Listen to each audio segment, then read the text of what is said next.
Bueno, buenas tardes a todos, bienvenidos al segundo encuentro del ciclo de conferencias, Estrategias para el cumplimiento efectivo de los plazos de graduación, una actividad que ha organizado vía Comisión de Enseñanza de Confedi, eh, una actividad virtual, digamos, con distintas áreas responsables de la gestión y la planificación curricular de cada una de las unidades académicas.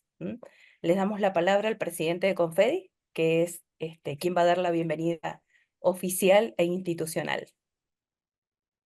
Gracias, Patricia. Buenas tardes a todos, a todas. Bienvenidos. Gracias por sumarse. Justamente recién en la previa hablábamos de la cantidad de gente súper auspiciosa para este momento del año, para esta altura del mes, que eh, personas que estén en relación con la gestión decidan sumarse a este conversatorio, a esta actividad. Quiero agradecer mucho a la Comisión de Educación porque durante todo el año nos ha ido acompañando en diversos momentos institucionales, como fue la acreditación, la planificación de los planes de acompañamiento a los estudiantes.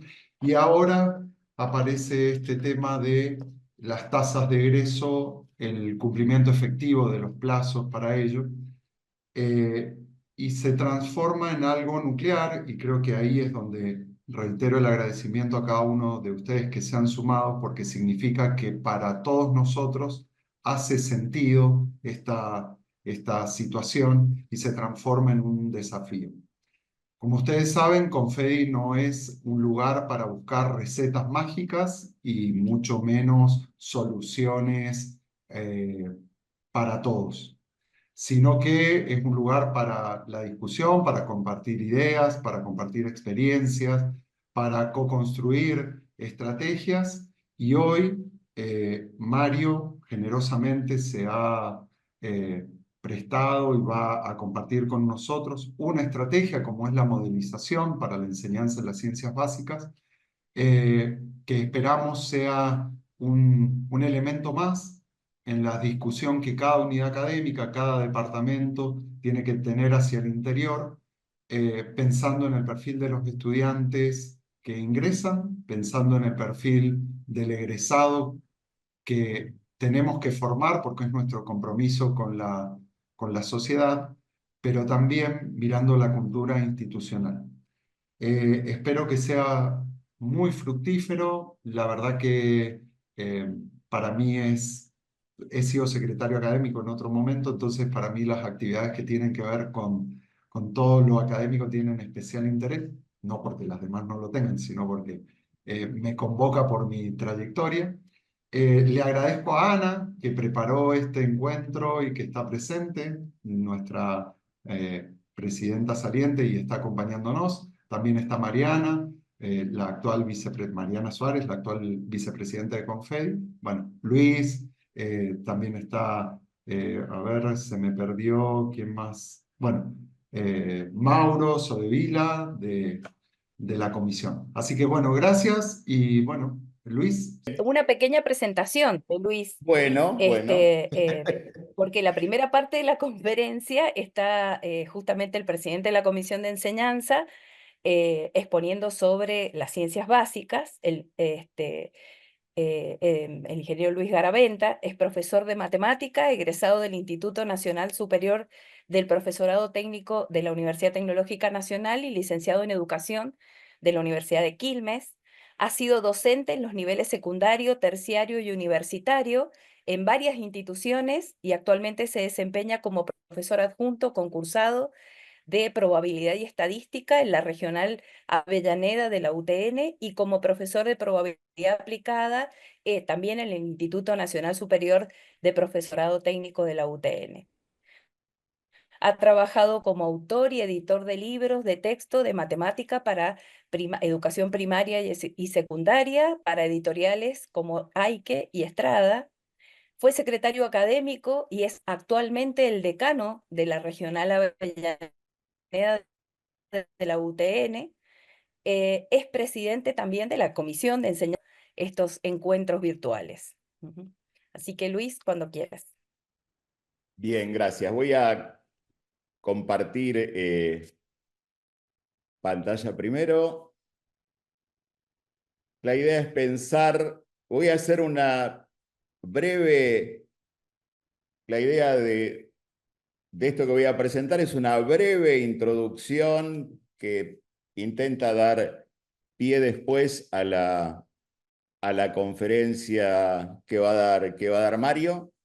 Y son algunas consideraciones sobre los primeros años de las carreras de ingeniería. Esto se inscribe en este proyecto que tenemos en la Comisión de Enseñanza de Confedi, que es Estrategias para el Cumplimiento Efectivo de los Plazos de Graduación.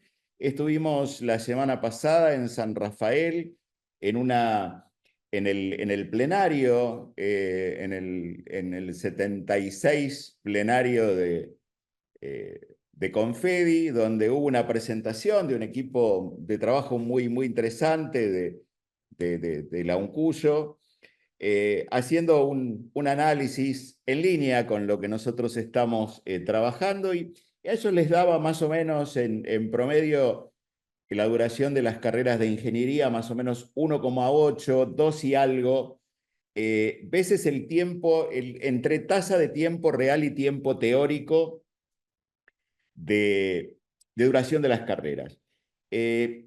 Sabemos que la solución no es acortar, parte de esto, de esta tasa la tenemos por haber también acortado por decreto de alguna manera allá en los 90 los tiempos de duración en muchas instituciones, y decidimos de alguna manera mirar las dos puntas que son la finalización de la carrera, que vemos que ahí hay algunas demoras, y también hay otras demoras que se dan, y esto es el tema del día de hoy, en el ingreso en los primeros años de las carreras.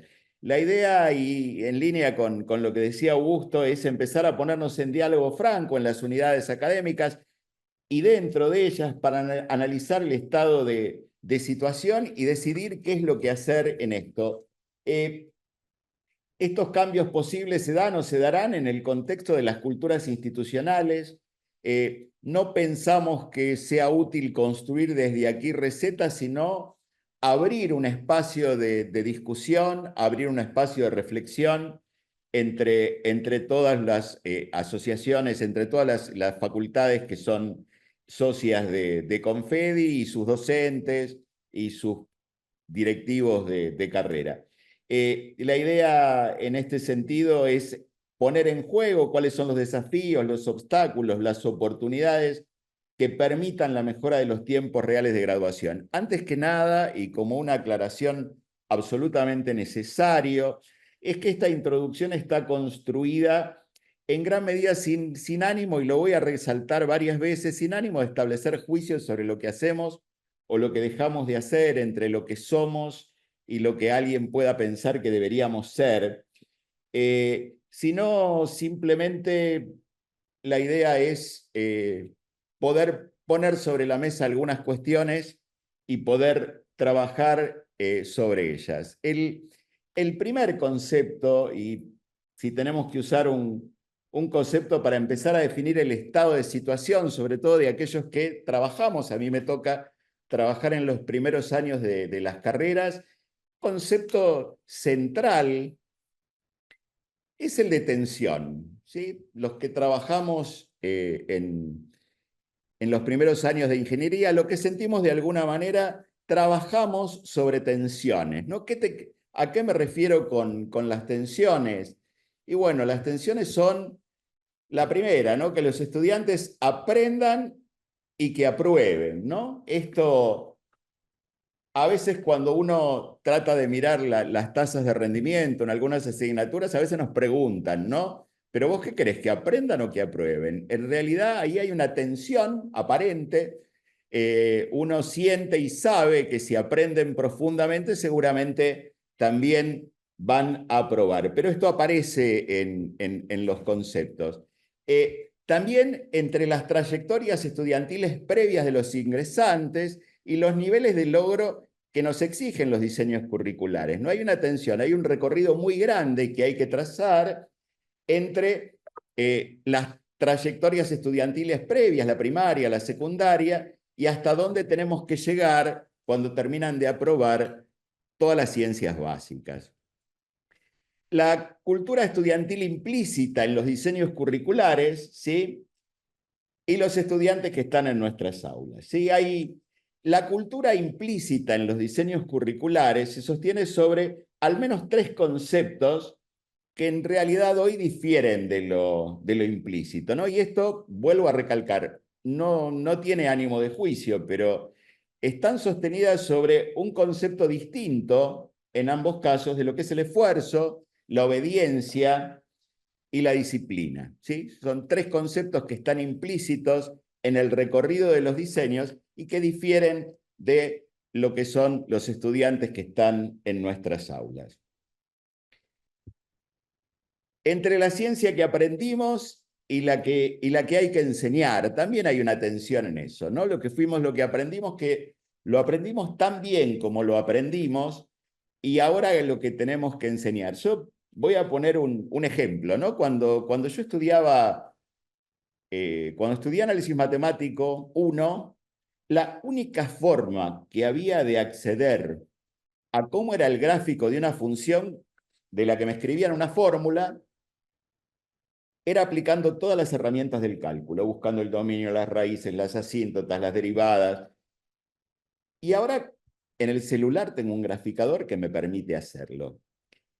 Yo me niego a pensar que esto no cambia nada. Algo cambia y es algo sobre lo que tenemos que poder pensar y reflexionar. También entre nuestras creencias y la realidad, ¿sí? A veces creemos que lo que hay que hacer es una determinada cosa y a veces lo que tenemos que hacer no coincide con nuestras creencias. También las urgencias del medio, o sea, estamos urgidos a veces de dar respuesta al medio y nuestros tiempos institucionales que no pueden seguir las urgencias de la cotidianeidad. Esto es central. Si nosotros queremos cambiar los planes de estudio en el año 2026, ya hoy tenemos que estar trabajando, no los podemos cambiar para mañana. Tenemos tiempo, somos instituciones democráticas que requieren espacios de consenso y un montón de construcciones. Esto es beneficioso, pero nos impide a veces dar respuestas al medio con la velocidad con la que corresponde. Y bueno, y también el mundo en el que fuimos jóvenes y el mundo que se vive hoy. Yo me acordaba cuando escribía esto, cuando estaba terminando de cursar el profesorado de matemática en una de las materias pedagógicas, teníamos que hacer un trabajo y yo hice una encuesta con jóvenes, con estudiantes. Yo ya estaba haciendo algunas prácticas y les preguntaba cómo se veían en un futuro como adultos, y lo que ellos describían, yo tendría unos 30 por ahí, y lo que ellos describían era exactamente mi situación de adulto en ese momento. Había una descripción tal cual de un adulto que tenía 15 años más que ellos. Si hoy le preguntamos a un joven cómo se ve en el futuro, va a ser muy distinto de la realidad nuestra en este momento. Hay otra concepción entre el mundo en el que fuimos jóvenes, el mundo de hoy, los jóvenes que fuimos y los jóvenes que son y están hoy. Reconocer estas tensiones y reflexionar sobre ellas nos permite construir un camino que está asignado por cambios. Yo no hablo de generar cambios, sino de pensar un trayecto, un camino que está asignado por cambios. Esto no es como se dice hoy, hagamos un upgrade y quedémonos ahí, sino que esto implica de alguna manera pensar los cambios como un proceso. Poner nuestro hacer en una constante revisión, que tiene que ver, por un lado, con las demandas del ejercicio profesional,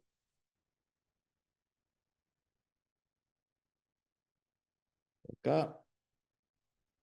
Por otro lado, con los cambios tecnológicos que modifican nuestras mediaciones en el aula, ¿no? Nosotros podemos impedir de alguna manera, si queremos, que usen el celular adentro del aula, pero la inteligencia artificial está presente. y los cambios culturales. Y esto, de alguna manera, nos pone en necesidad de establecer una mirada crítica y permanente acerca de qué es ser ingeniero. Esto es una discusión permanente dentro de Confedi, que implica qué es ser ingeniero en cada momento de la historia.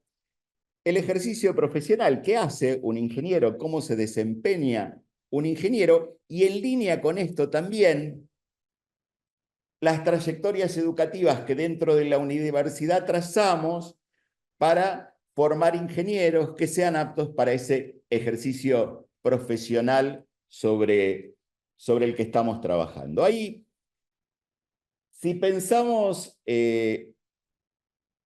una estructura de alguna manera del diseño de los primeros años, a veces nos dicen que tenemos que poner, sobre todo uno que viene más del palo de estar sentado trabajando y bastante poca actividad física, poner ejemplos deportivos y esas cosas. Así que bueno, elijo de alguna manera un ejemplo deportivo. No tenemos un estudiante que viene con sus trayectorias escolares y se enfrenta a un trampolín. Lo primero que encuentra en este trampolín el estudiante es la escalera.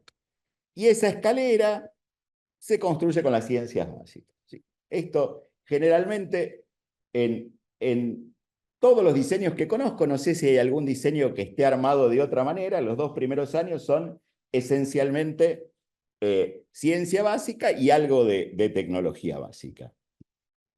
Este aprendizaje y esta ciencia básica nos permite generar este estudiante que se va a lanzar en un hermoso clavado y sin fracaso hacia el estudio de la ingeniería. Esto es la estructura de cómo se empieza adentro de las facultades, cómo empezamos las carreras de ingeniería. Y para esto hay como ciertos modelos de poder pensarlo, concebirlo y llevarlo adelante. El primer modelo, y es un modelo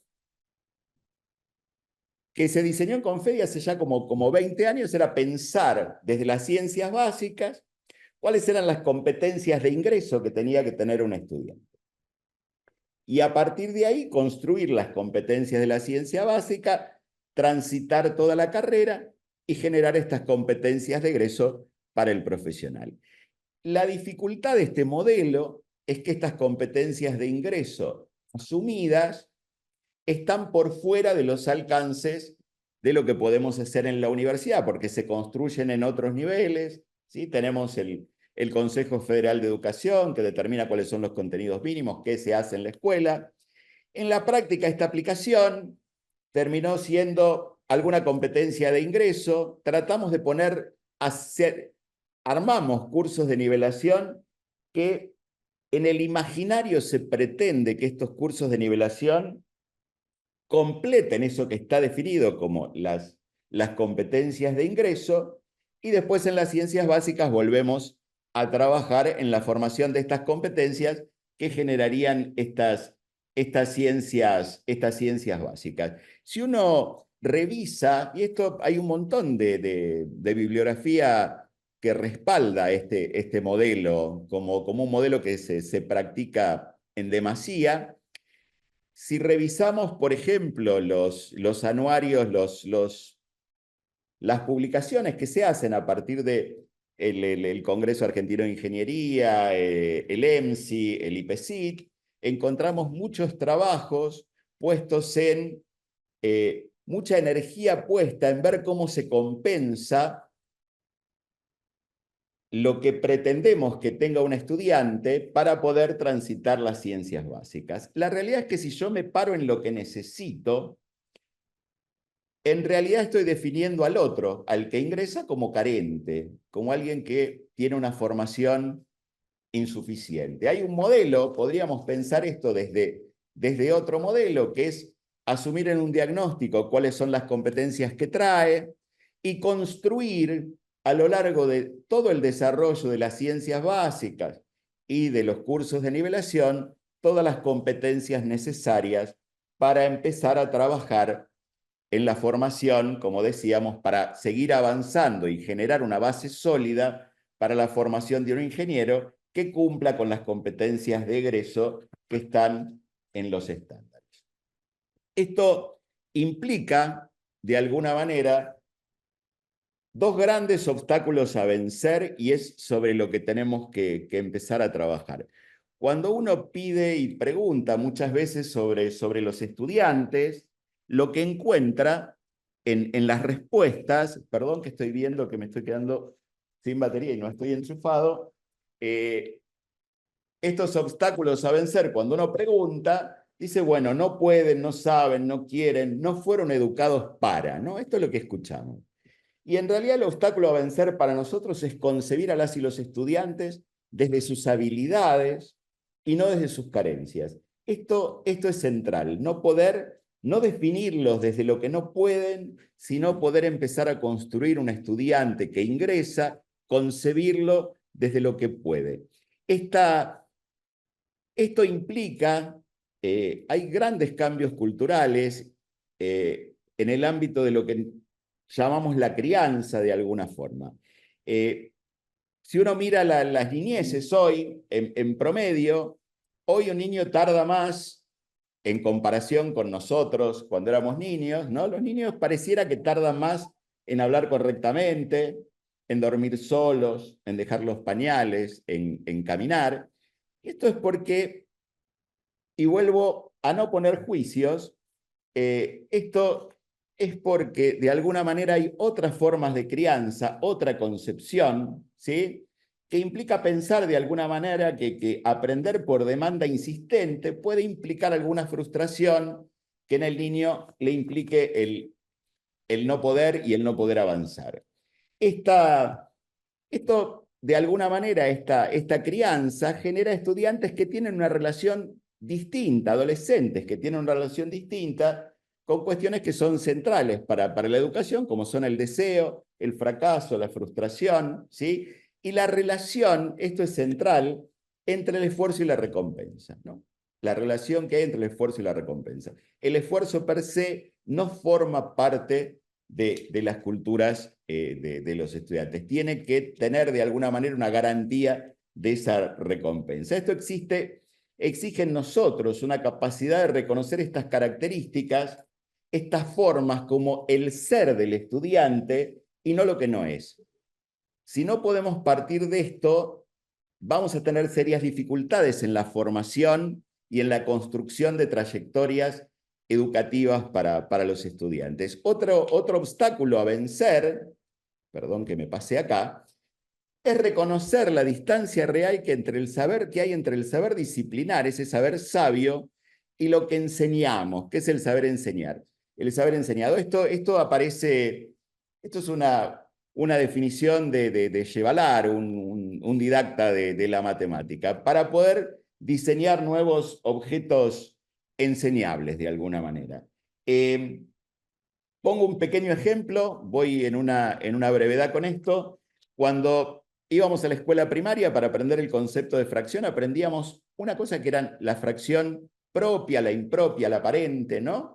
Eso no existe en una definición de número racional. Esto aparece como una necesidad de explicar una fracción como una parte de un entero. Y no siempre la fracción tiene que ver con una parte de un entero. Y la definición de un número racional no incluye esto en la matemática. Esa es la ciencia, ¿no?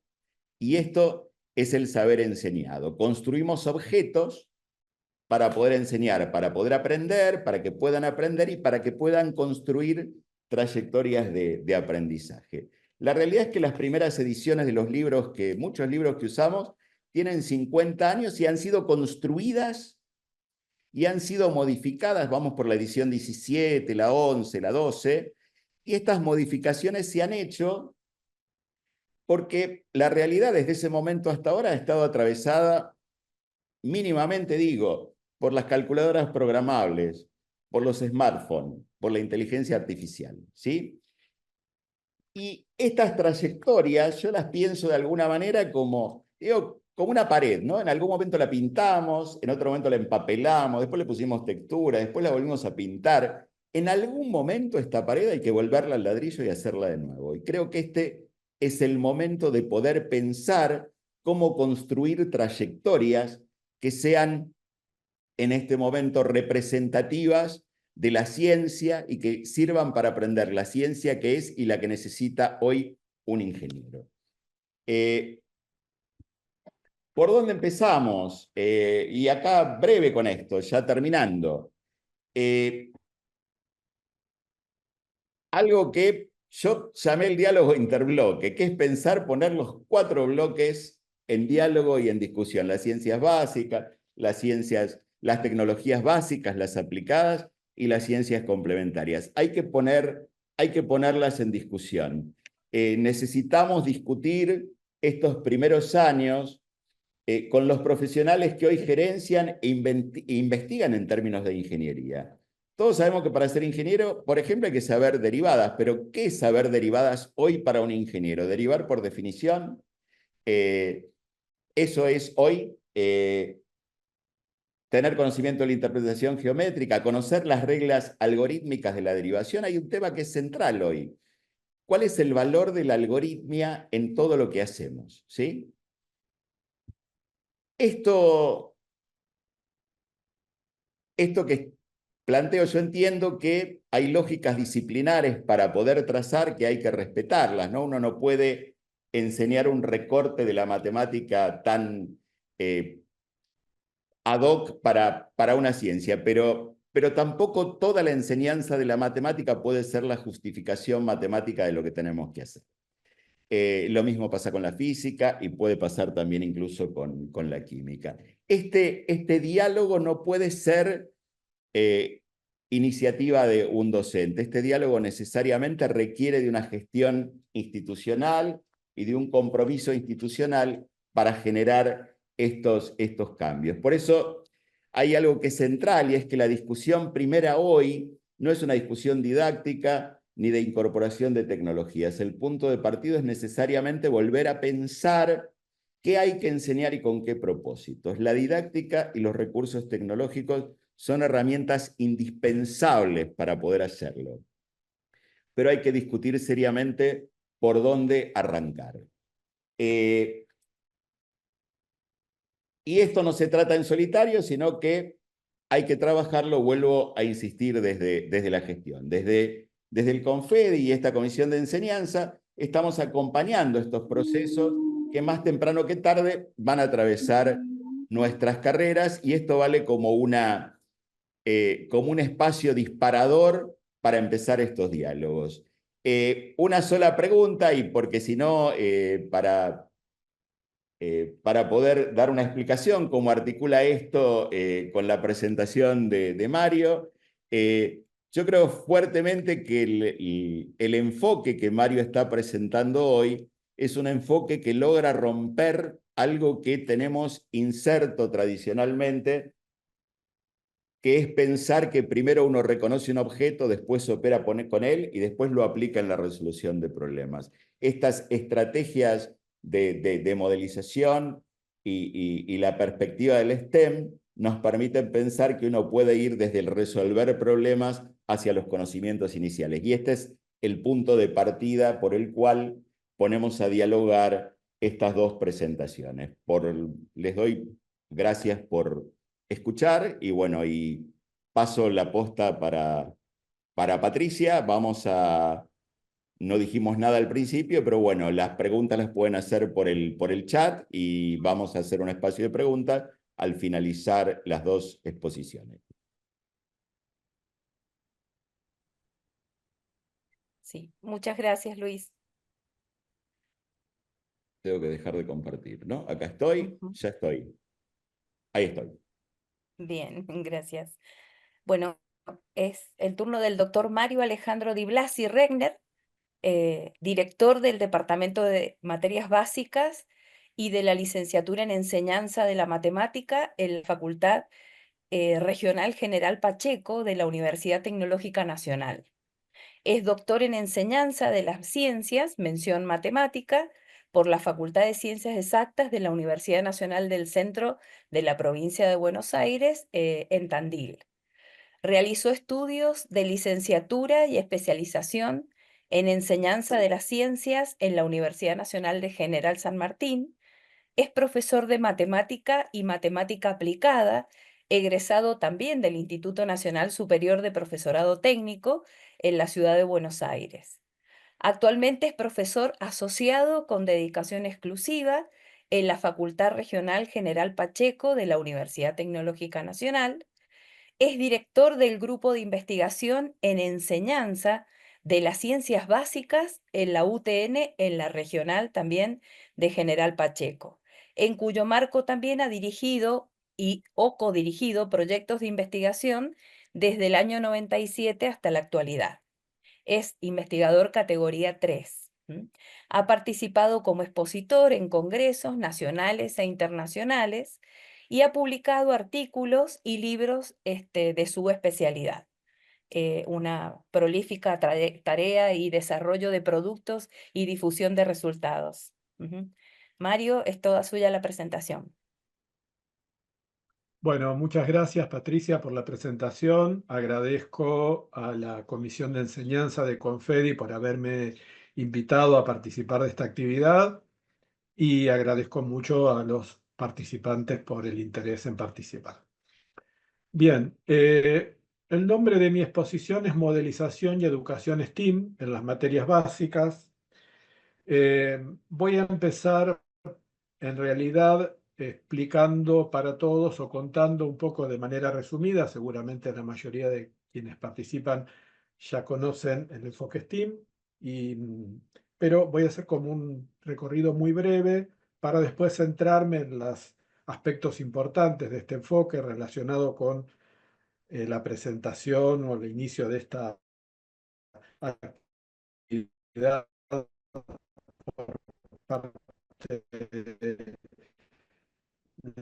retomar cosas que Luis dicho. Voy a hablar sobre modelización, por eso inseparables. No se podría pensar hoy en un enfoque STEAM en la educación, en carreras de ingeniería, sin hablar de modelización y viceversa.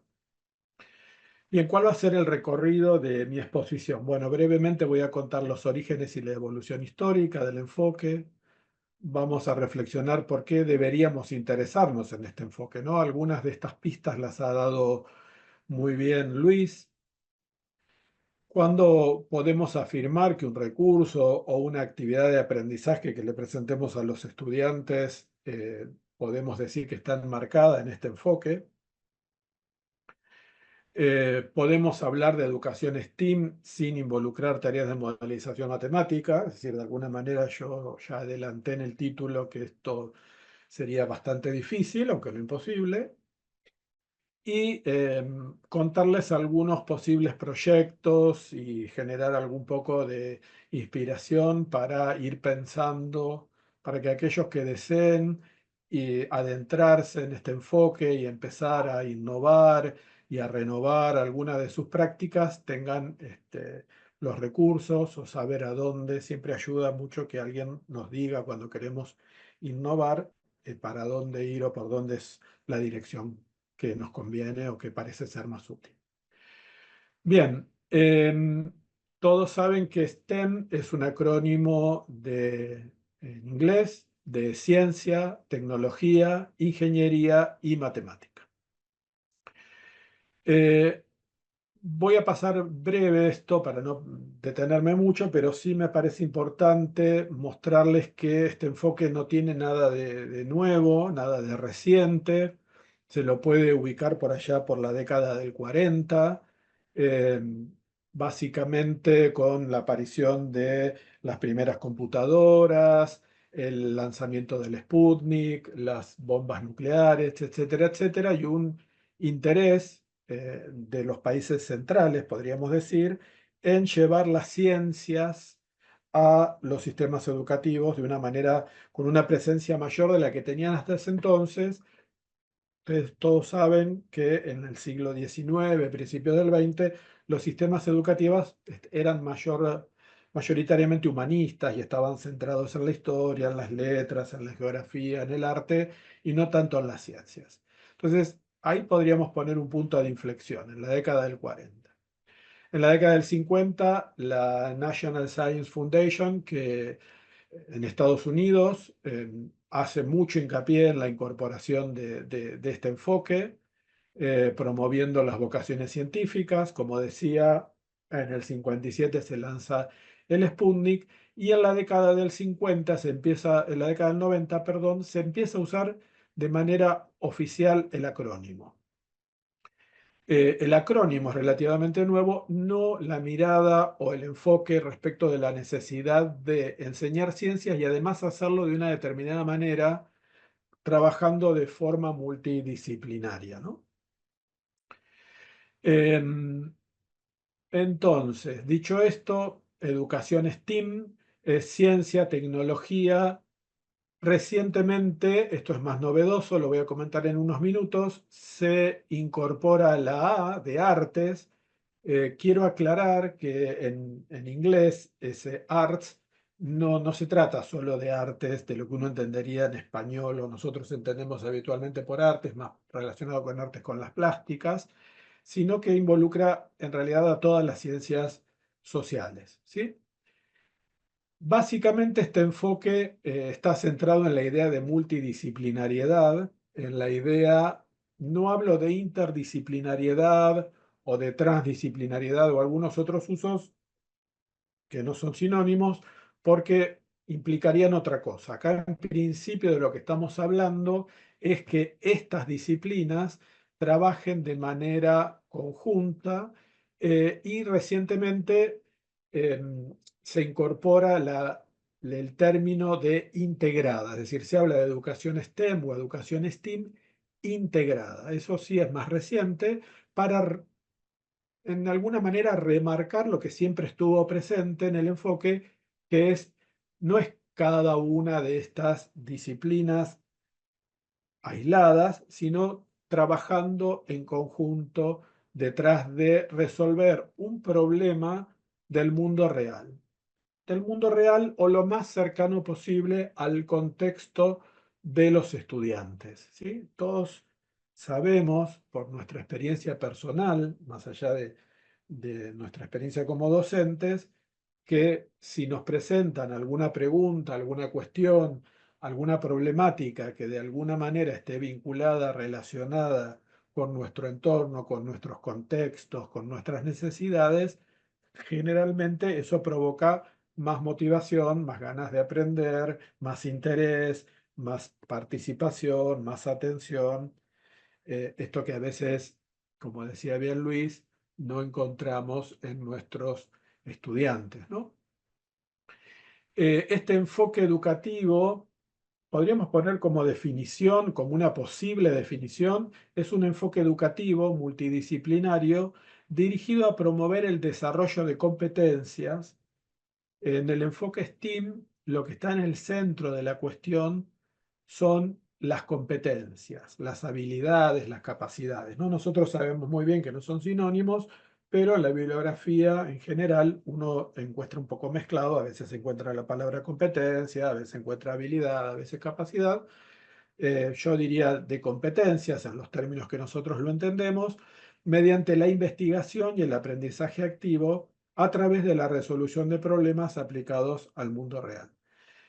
Esto no sería lo que encontramos habitualmente en las aulas de nuestras facultades, de nuestras universidades, ¿no?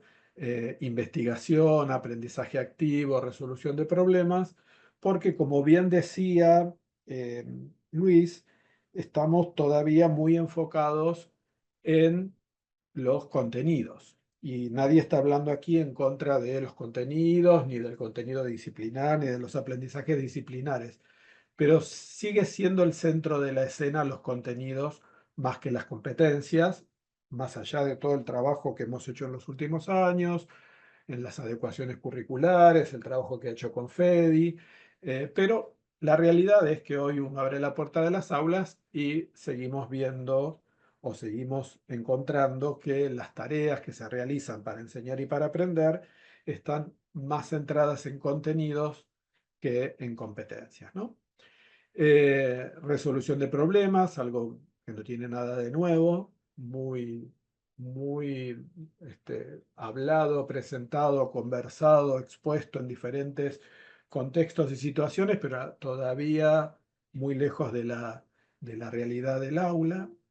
y aplicados al mundo real. Esto todavía puede ser un poco más difícil, ¿no? Porque cuando estamos en las materias básicas, esto presenta una dificultad, lo cual no quiere decir que no se pueda hacer. Obviamente es más fácil hacerlo a medida que avanzamos en la carrera y que los estudiantes ya van este, por los últimos años. Es más fácil encontrar para las materias de la especialidad problemáticas o situaciones del mundo real que para materias básicas, pero yo les voy a dar algunos ejemplos sencillos y les voy a contar algunas experiencias que hemos hecho donde eso podría, podría lograrse, ¿no?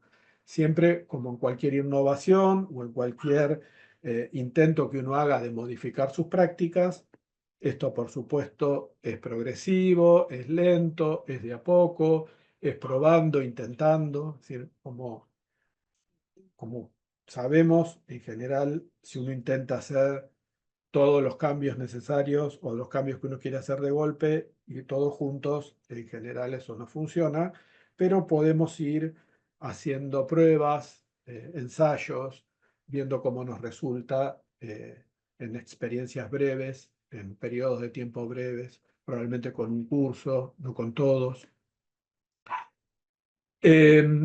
Como les decía antes, la A aparece recién en el 2006. A mí me parece muy importante la inclusión de la A para nuestras prácticas porque en el desarrollo de lo que llamamos habitualmente competencias blandas, eh, em, es muy importante la incorporación de actividades o de proyectos que incorporen cuestiones relacionadas con las artes o con las ciencias humanas.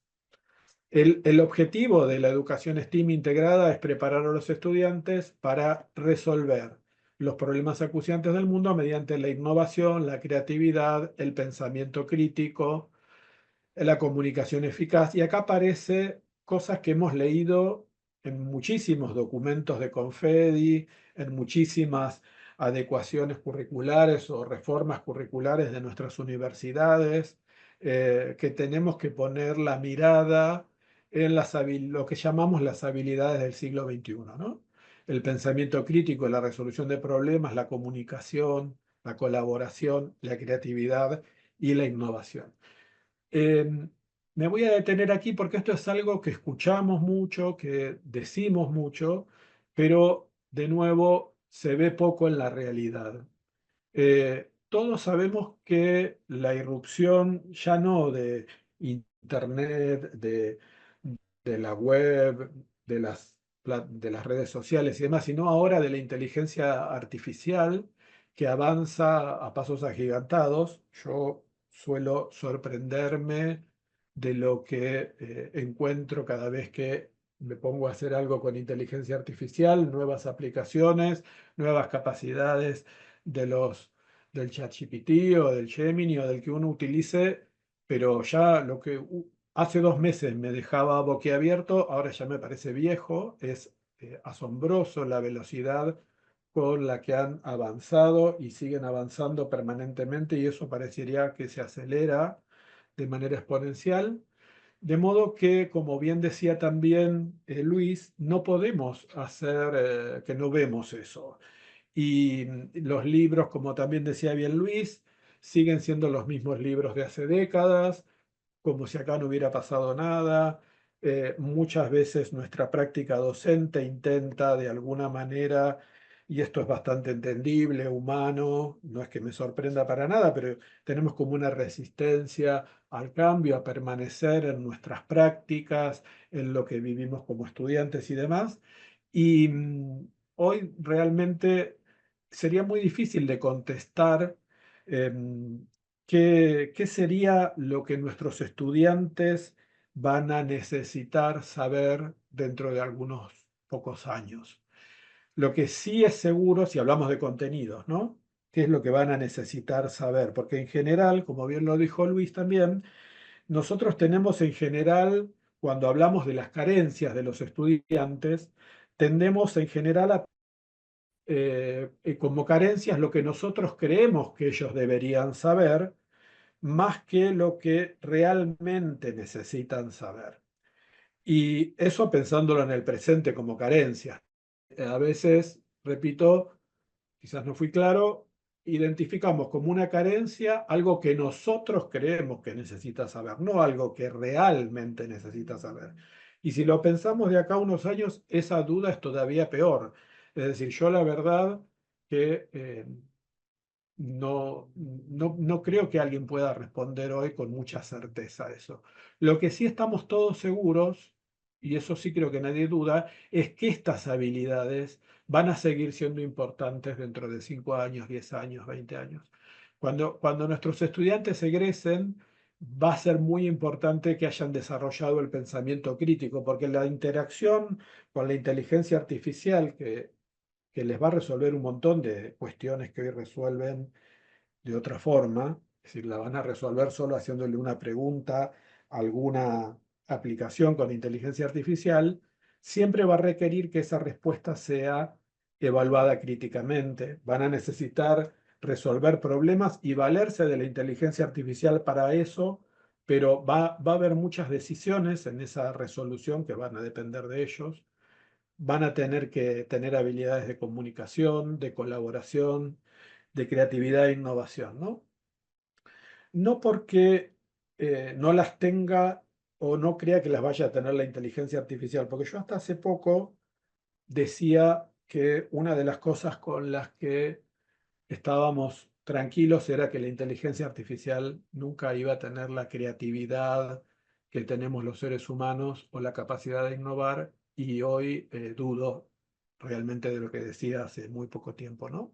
Por lo que veo, dudo mucho de que sea dentro de un tiempo patrimonio nuestro la creatividad. Pero seguramente estas habilidades seguirán siendo centrales en la tarea de un ingeniero, en realidad de cualquier ciudadano del futuro, pero especialmente de un ingeniero. Y en esto es donde tenemos que centrar nuestra mirada. Un comentario relativamente rápido que tiene que ver con la evolución de esta perspectiva en los últimos años y con la incorporación de la A, como yo les decía. Cuando esto se inicia ya por la década del 40 o del 50, la perspectiva estaba centrada mucho en intereses económicos, utilitarios, en la competencia, en la supremacía tecnológica entre países y demás, y en la competitividad.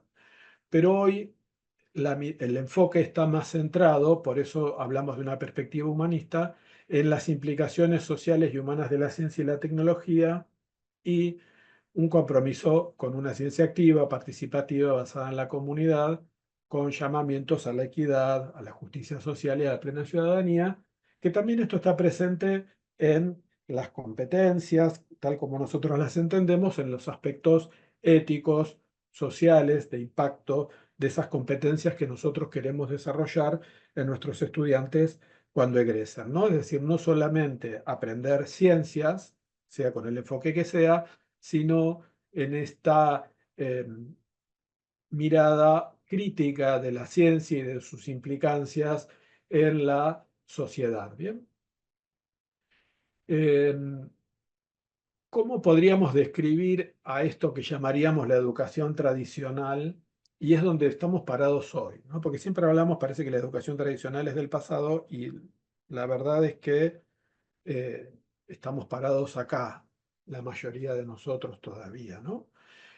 Un currículo que está desintegrado en materias, con áreas independientes que no se comunican, contenidos lineales, eh, con poca relación con situaciones de la vida real, eh, ambigüedad en los resultados de aprendizaje, es decir, esto es algo relativamente reciente, pensar que nuestras disciplinas, nuestras materias, perdón, están en busca de resultados de aprendizaje que se deben lograr dentro de esa materia, dentro de ese periodo. Los estudiantes pensados como receptores de información, trabajando solos o aislados.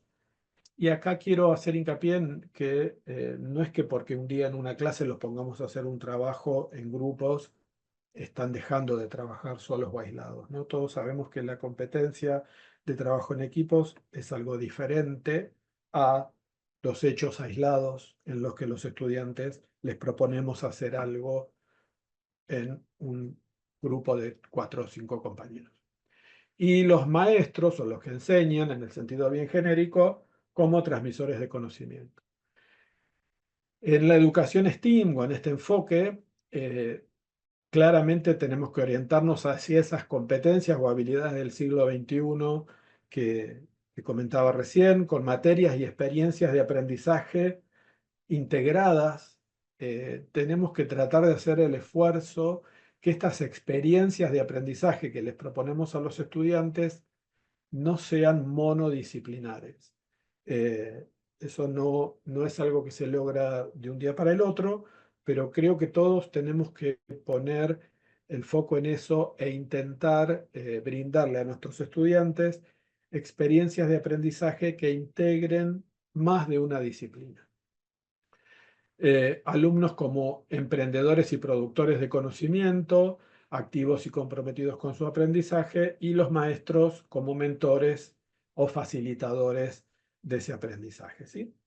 Repito, esto es algo que lo deben haber escuchado un montón de veces, no creo que sea la primera vez que lo escuchan, pero la realidad, y lo digo como director de un departamento, no es lo que más se ve en las aulas, más allá de que lo hayamos leído y escuchado muchas veces, y creo que cada vez es más apremiante la necesidad de que esto se vuelva una realidad y deje de ser un discurso, ¿sí?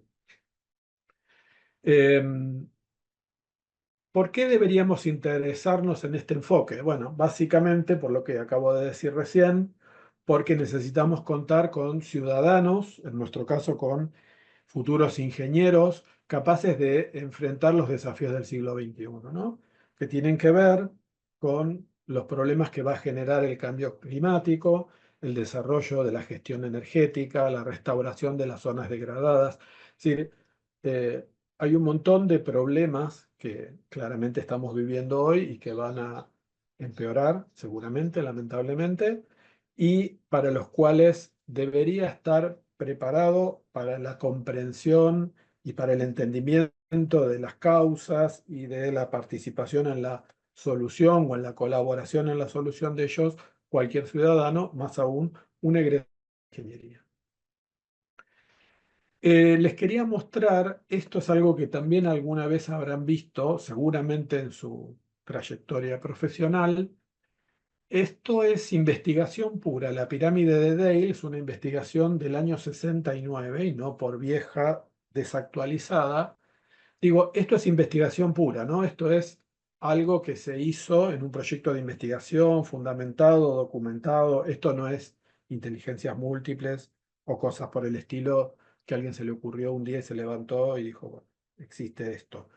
Esto es desarrollo y producción de investigación. Esto tiene un fundamento científico y tiene que ver con cuánto retienen los seres humanos, los alumnos, respecto de sus aprendizajes, de lo que aprenden a lo largo del tiempo. Y esto es la retención a las 2 semanas. Claramente, si uno pensara en tiempos más largos de 2 semanas, meses o años, obviamente empeorarían estos porcentajes, ¿no? Me refiero a los de la punta de la pirámide. Escuchar al profesor, 5%, se recuerda las 2 semanas. Leer una guía, el 10%. Ver una imagen o un dibujo, 20%. Ver videos, 30%. Digo, acá también uno lo puede leer de arriba para abajo de manera positiva, ¿no? Es decir, ver videos está bueno, es mejor que escuchar o es mejor que solo leer.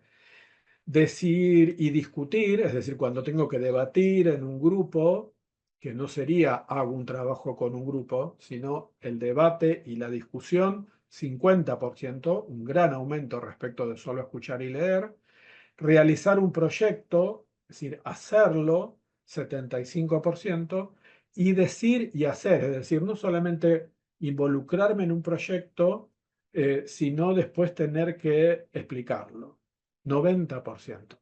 Esto es algo que tenemos que tener siempre presente y como les decía, esto tiene fundamento científico, no es opinión, es una realidad. Entonces, tenemos que tratar como docentes de que nuestros alumnos realicen tareas que tengan más que ver con lo que está en la base de la pirámide, que es lo que está en la punta. Y si somos honestos con nosotros mismos, la mayoría de lo que pasa en la clase tiene que ver con lo que está en la punta de la pirámide, ¿no? Ver una imagen o un dibujo sería ver un PowerPoint.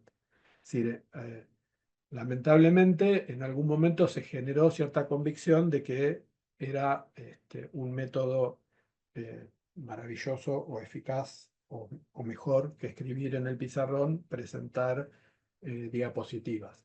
Es decir, claramente tiene algunas habilidades, tiene algunas virtudes, perdón, pero hay mucha investigación hecha respecto también de las dificultades o los obstáculos que presentan a los estudiantes el hecho de que las clases sean presentaciones en PowerPoint. Y esto ya lo decía Dale en los 70, a fines del 60, es decir, ver imágenes, dibujos o videos mejora, obviamente, es mucho mejor que oír o leer, pero no sería precisamente una estrategia que refuerce o ayude a reforzar aprendizajes o, como se diría correctamente, andamiar aprendizajes, ¿no? Estas habilidades para el aprendizaje y la innovación, eh, podríamos pensar en este gráfico, no lo voy a leer, voy a hacer algunos comentarios mientras ustedes lo pueden leer, que tiene que ver con este progreso en esta trayectoria, pensada como una trayectoria que hace el estudiante en su carrera, pensando en el desarrollo de la creatividad y la innovación, el pensamiento crítico y la resolución de conflictos, la comunicación y colaboración, las tecnologías el uso de las tecnologías de la información y finalmente en su vida ya profesional va a necesitar esta flexibilidad y adaptación, iniciativa y autodirección, productividad, liderazgo y responsabilidad, pero nada de esto va a suceder si no comenzamos a desarrollar estas habilidades de manera paulatina y progresiva a lo largo de toda la carrera de nuestros futuros ingenieros. Quería mostrarles ahora algunas evidencias. Ustedes todos conocen el Tecnológico de Monterrey. Yo diría que en Latinoamérica es un referente, un faro, sin exagerar, respecto de los modelos educativos a utilizar en carreras de ingeniería, y en este reporte del 2022, donde ellos hablan de ecosistemas abiertos en el futuro de la educación, este es el contenido general y fíjense que ellos ponen la mirada en el desarrollo de recursos educativos abiertos, eso es lo que significa el acrónimo REA, con enfoque STEAM. La mayoría de los países latinoamericanos, es decir, a veces hablamos de Europa o Estados Unidos, es decir, no es necesario irnos muy lejos. La mayoría de nuestros compatriotas no, de nuestros vecinos latinoamericanos eh, están desde hace ya varios años, esto es del 22, poniendo especial atención a que los recursos educativos, las actividades de enseñanza y de aprendizaje que proponen a sus estudiantes, no solo en ingeniería, estén enmarcadas en un enfoque STEAM. Eh, Esto en otros países o en Asia o en Estados Unidos tiene probablemente, como les mostraba yo al principio en esta evolución histórica, más antecedentes más antiguos, pero ya tiene una presencia muy fuerte desde hace varios años en todo Latinoamérica. ¿Cuándo podemos afirmar que un recurso didáctico o una actividad de aprendizaje se encuentra marcada en el enfoque STEAM? ¿Cuándo podríamos etiquetar a algo que hacemos en el aula o le proponemos hacer a nuestros estudiantes que podríamos decir que tiene enfoque STEAM? Bueno, básicamente podríamos hablar de principios y de requisitos, ¿no? Los principios sería que consideren contextos del mundo real significativos o lo más cercano posible a eso, ¿no? Si a veces, como decía, en materias básicas eso es dificultoso, pero podemos tratar de acercarnos lo más que se pueda a esos contextos reales. La integración de contenidos, es decir, esto de lo que hablábamos, es decir, pensar en actividades que reúnan a la ciencia, a la tecnología, a la ingeniería, por supuesto, y a la matemática, y aprendizaje basado en problemas, en indagación o diseño. Y acá tiene que ver un poco también, esto está relacionado, perdón, con lo que decía Luis, ¿no? Tenemos que salir un poco o hacer el esfuerzo por salir paulatinamente de esta idea de que el estudiante tiene que reconocer algo para después poder operar y después poder aplicar, ¿no? Tenemos que animarnos, eso está fuera de nuestra experiencia como alumnos, no es habitual en nuestra práctica docente en los últimos años y entonces nos cuesta mucho pensar que eso se puede hacer al revés. Así como tuvimos el desafío de pensar nuestros diseños curriculares al revés de la manera tradicional, que era qué quiero enseñar y armar una pila de contenidos, cuando hicimos este trabajo de pensar en el desarrollo de competencias y en diseños curriculares basados en competencias y de pensar qué competencias queríamos desarrollar a nuestros egresados y de atrás para adelante, eh, y del final hacia el principio, perdón, para que sea más claro. Acá se trataría un poco de eso, ¿no? Es decir, pensar en un proyecto, en un problema que sea complejo, que involucre diferentes disciplinas y entender que cuando el estudiante se ponga a trabajar y a buscar una solución y a investigar y a intentar entender esa pregunta, ese problema que tiene entre manos, van a ir apareciendo necesariamente las distintas disciplinas y los contenidos. Repito, esto no es algo que haríamos o que yo aconsejaría hacer todo el tiempo o hacerlo de golpe, sino que sí aconsejaría empezar a explorar con pequeños proyectos en periodos cortos de tiempo, cómo nos funciona a cada uno en particular, en nuestras cátedras, en nuestras instituciones, pero es necesario empezar a explorar esta forma de enseñar y de permitir que aprendan nuestros estudiantes construyendo conocimiento de una manera distinta de la que lo hacemos habitualmente. Bueno, por supuesto, el trabajo en equipos, requisitos. En general se inicia con un desafío, que es una pregunta. Bien, una pregunta que puede ser del mundo real, que sea relevante, complejo, concreto. Puede ser una pregunta muchas veces al interior de la ciencia, intramatemática o de la física, digo, hablando de materias básicas, ¿no? Pensando en esto de que muchas veces traer el mundo real o el contexto real a las materias básicas no es fácil, pero podemos pensar en alguna problemática intradisciplina que no sea de una sola disciplina, sino que involucre a varias, y tomarla como ese desafío, aunque no sea de la vida real y del mundo real. Voy a dar yo de esto algunos ejemplos. Para resolverlo sea necesario conectar diferentes contenidos y estas actividades STEAM tienen que involucrar resolución de problemas, indagación, cooperación, bueno, esto que veníamos hablando y por supuesto la comunicación, hablando de esta pirámide de Dale, la comunicación de los resultados y de los procesos. Bien, ¿podemos hablar de educación STEAM sin involucrar las tareas de modelización? La verdad que yo creo que no, y mucha gente que se dedica a la investigación en enseñanza de las ciencias opina lo mismo. Es necesario introducir tareas de modelización para permitir esta actitud de investigación, de pensamiento crítico, de innovación en los estudiantes, de búsqueda. Claramente eso se facilita o se promueve cuando el estudiante se encuentra frente a situaciones donde tiene, por ejemplo, como un ingeniero en la vida real, una cantidad de números, de datos que salen de algún lado, de algún problema, de alguna medición, de alguna situación del contexto real y tiene que hacer algo con esos números. Algo suele ser encontrar una solución a un problema, ¿no?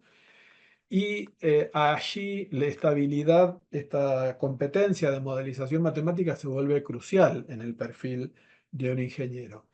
Y tendríamos que comenzar a desarrollarla lo antes posible. Lo antes posible es desde el primer año, ¿no? Eso es algo que a veces los docentes de materias básicas, yo no soy ingeniero, eh, perdemos de vista, ¿no? Es decir, los ingenieros suelen encontrarse con eso en la realidad. No se encuentran con sistemas de ecuaciones, ni ecuaciones diferenciales, ni derivadas, ni límites. Se encuentran con conjuntos de números que resultan de experiencias, de experimentos, de mediciones, y tienen que, a partir de esos números, solucionar un problema o dar una respuesta.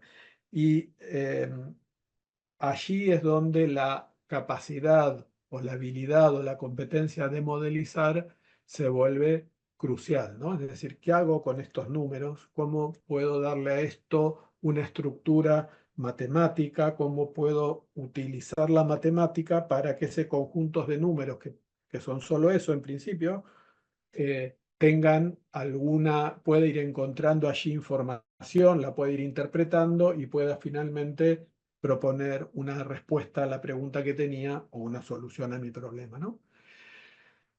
Mundo real, eh, lo tenemos que modelizar, tenemos que matematizarlo y luego esa matematización, esa modelización que hicimos de ese mundo, de ese dato, de esa información que nos brinda la realidad, bueno, podremos aplicarlo, ese modelo construido lo podremos aplicar para dar la respuesta o la solución que buscábamos, ¿no? Y acá puse así este gráfico tan sencillo porque me parece muy importante que reflexionemos, que nosotros nos enfocamos mucho, perdón, en esta flecha de estas dos que he dibujado, ¿no?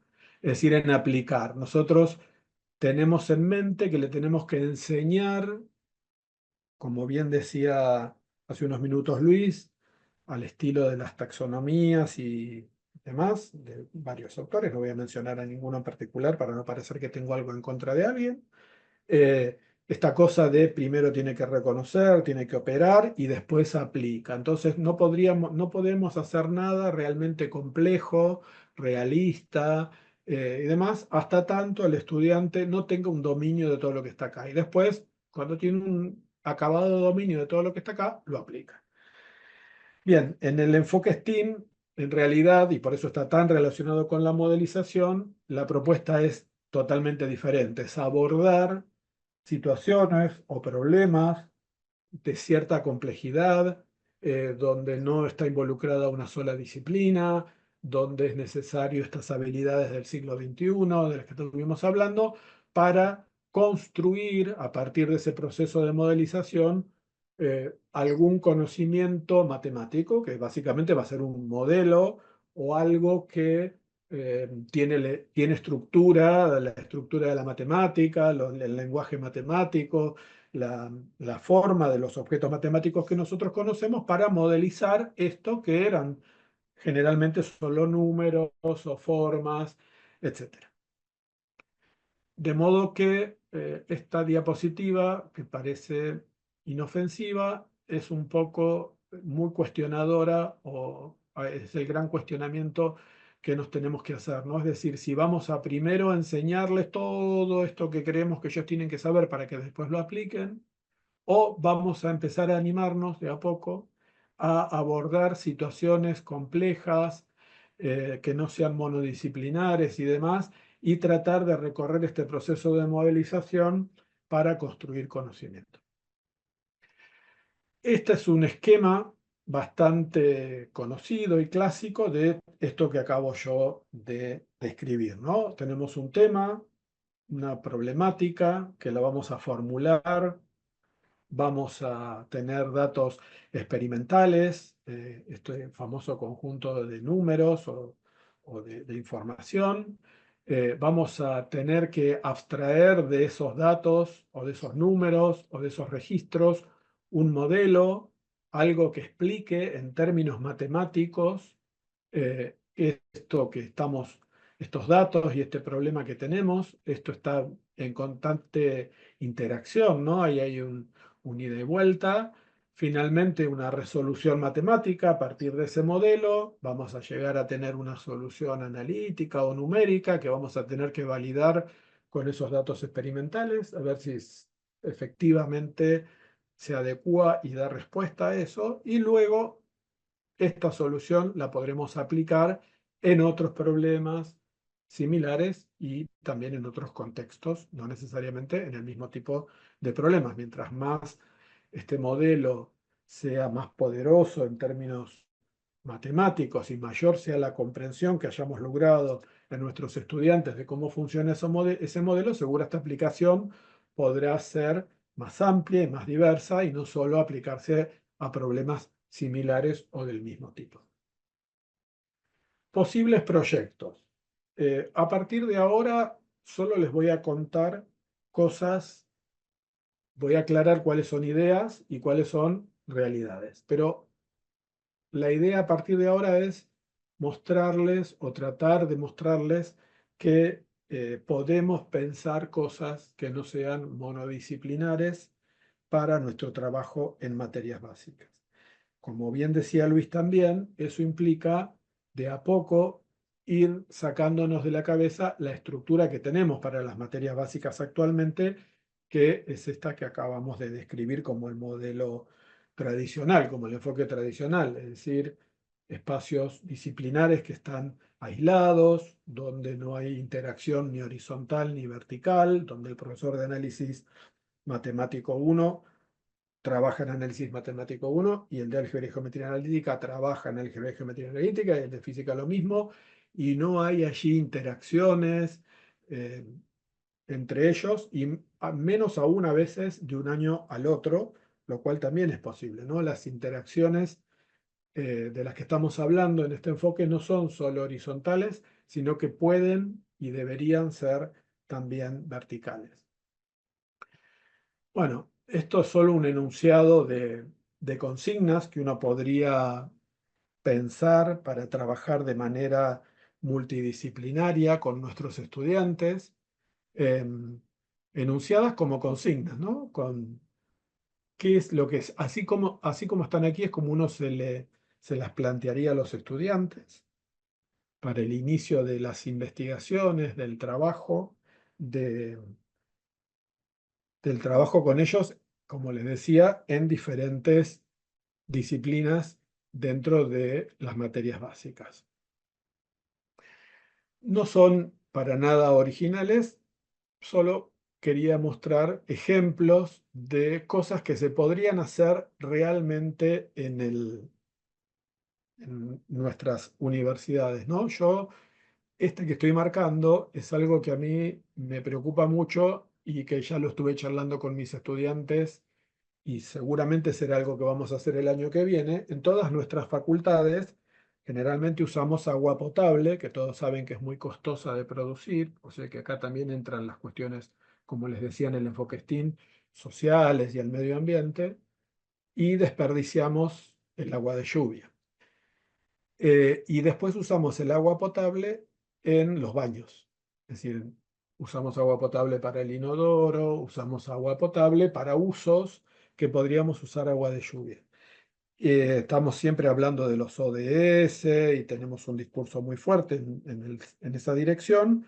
Bueno, seguramente sería interesante pensar cómo se podría diseñar un sistema de recolección de aguas de lluvia que la recolecte y la almacene para después utilizarla en, por ejemplo, los baños. Esto no nos vamos a detener en cada uno de estos ejemplos, pero este ejemplo, por ejemplo, el de la recolección del agua de lluvia, no les va a costar mucho imaginar contenidos o procedimientos matemáticos, de la matemática, de la física, cuestiones de la química, cuestiones propiamente de la ingeniería, que estarían involucradas en ese proponer un sistema de recolección de agua de lluvia, de recolección y almacenamiento.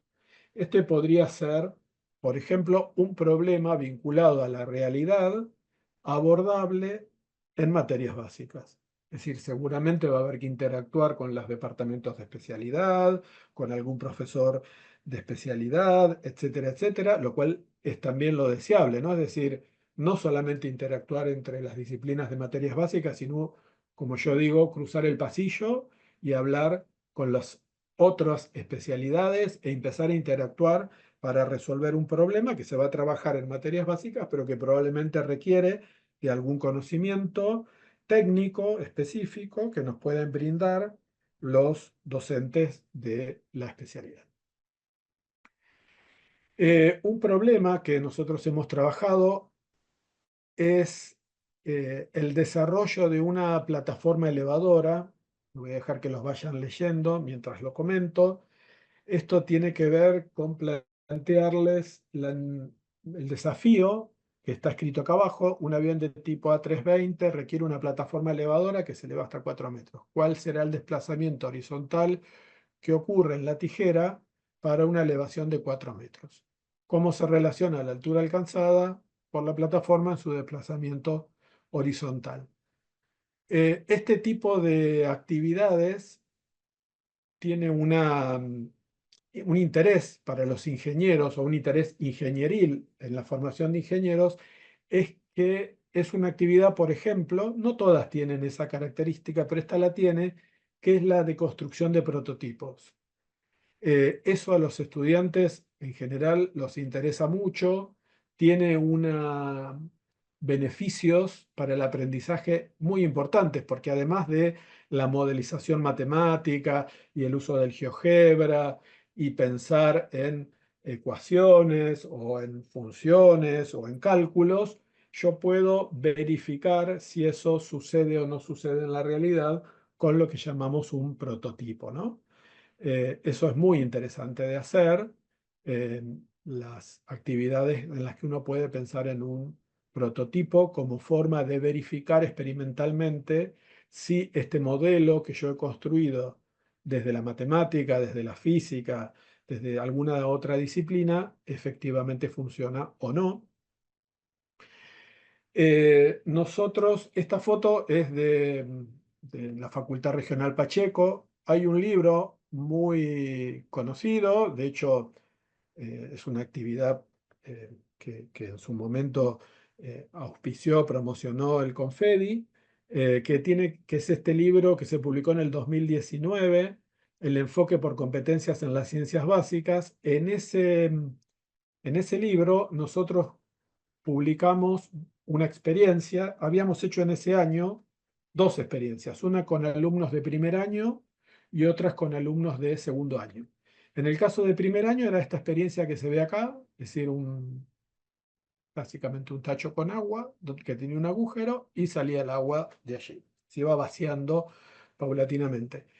Y los estudiantes lo que hicieron fue tomar registro, es decir, lo único que hacían ellos era registrar en el laboratorio, sacaron fotos de esa curva, tomaron mediciones de tiempo, etcétera, etcétera, y lo que le pedíamos era que modelizaran, no dicho en estos términos, por supuesto, pero lo que esperábamos era que modelizaran la forma que tenía ese chorro de agua, el alcance, cómo variaba ese alcance con el tiempo, porque claramente a medida que se iba vaciando ese tacho, obviamente el chorro de agua tenía un alcance menor y una forma distinta. Eso lo hicimos con alumnos de primer año, está publicado en ese libro. Lo hicimos a lo largo de otros años, no hacemos siempre la misma experiencia porque obviamente si no los estudiantes se pasan los resultados de un año a otro, pero esa es una que fue muy, muy interesante, que les interesó mucho a los estudiantes de primer año, ¿no? Y esto se trabajaba en análisis, se trabajaba en álgebra y se trabajaba en física, por supuesto. Química también colaboró, en paralelo trabajaban propiedades del agua, etcétera, etcétera, de manera que se hizo un trabajo integrador, perdón, multidisciplinario. Esto se llevó a cabo hacia fines de año, luego, o por ahí por octubre, luego de hacer este trabajo y se los organizaba en grupos con un tutor, docente de materias básicas, ellos tenían que presentar un informe y tenían que defenderlo, en línea con esto que acabamos de decir recién de la pirámide de Gale. En segundo año, en ese año, en el 19, se trabajó con la descarga de un capacitor. También trabajaban alumnos de análisis matemático 2, de probabilidad estadística, de física 2. Este año, quería contar eso, modificamos un poco la estrategia y se nos ocurrió que una manera de integrar además verticalmente y no solo horizontalmente era trabajar en conjunto con todos los alumnos de primero y segundo año. O sea que este año se hizo, está terminando ahora en estos días, el proyecto integrador multidisciplinar donde trabajaron alumnos de segundo año, pero los tutores docentes de esos grupos que armamos de alumnos de segundo año son profesores tanto de segundo como de primero. Es decir, todo el equipo docente de materias básicas trabaja con los estudiantes de segundo en una actividad que tiene que ver con un Huygens, donde, como ustedes saben, eso es un problema realista, no es un péndulo ideal, donde hay que usar las ecuaciones de Euler-Lagrange y el salto cualitativo que dimos este año, o a lo que los animamos a hacer este año, es que ellos no ven las ecuaciones de Euler-Lagrange. De manera que durante ese proyecto no solo tuvieron que resolver el problema de modelizar el péndulo de Huygens, sino que además tuvieron, o investigando, tuvieron que ellos encontrar la forma de hacerlo, que como ustedes saben, es a través de, no es la única forma, pero es la más habitual, es a través de las ecuaciones de Euler-Lagrange. Y la verdad que hemos tenido resultados interesantísimos, grupos de estudiantes programando en Python para ellos lo único que tenían, obviamente, como decía recién, era una cantidad de mediciones de números que habían hecho en el laboratorio, de nuevo con un péndulo realista, ¿no? Y básicamente detrás de todas las experiencias que hacemos está esa consigna. Es decir, los estudiantes van a presenciar una experiencia lo más cercana a la realidad o a un problema realista, ingenieril, y lo único que se llevan cada uno de los equipos son números, mediciones, fotos. Y a partir de ahí tienen que dar respuesta a una cuestión que generalmente es la descripción analítica de algo que sucedía, en este caso el chorrito de agua, en otro caso la descarga del capacitor, en otro caso un péndulo realista. Eso yo ya compartí con la comisión de enseñanza este PowerPoint, así que aquí están los links a resultados o descripciones de esas experiencias que les comento, que las empezamos en el 2019 y las hemos hecho todos los años, salvo en los años de pandemia, hasta este año que hemos hecho esta, que es el cambio que hicimos aquí fue no trabajar por años, primero y segundo, sino pensar en las materias básicas como un ciclo. ¿Dónde podemos inspirarnos? Bueno, hay bastante bibliografía que tiene algunas pistas muy interesantes de qué podríamos pensar o qué le podríamos proponer hacer a nuestros estudiantes de materias básicas para construir estos proyectos integradores, multidisciplinarios, donde ellos pongan en juego estas habilidades del siglo XXI y tengan que, como dice Dale, desarrollar un proyecto, hacer un informe de ese proyecto y defender sus resultados. Este es uno, y después me voy a tomar el atrevimiento de sugerir dos publicaciones mías, pero me tomo el atrevimiento de sugerirlas porque la distribución es gratuita. No estoy haciendo publicidad de mis libros para que los compren porque se consiguen de manera gratuita. Allí van a estar los links. Este libro se publicó el año pasado y tiene que ver, surgió de un curso que yo di en UTN de modelización matemática, del desarrollo de la competencia de modelización matemática, y aquí hay propuestas de participantes de ese curso, es decir, colegas de ustedes, algunos de ellos podrían estar hoy presentes aquí. Es decir, cosas que realmente fueron construidas por docentes de materias básicas, en este caso de las regionales de UTN. Obviamente hay algunas cuestiones teóricas también. Esta es la segunda parte, donde están las propuestas de proyectos para implementar con estudiantes en nuestras aulas. Y hay una primera parte del libro que es más de desarrollo teórico necesario para después entender por qué se proponen estas cosas de esta manera y no de otra, ¿no?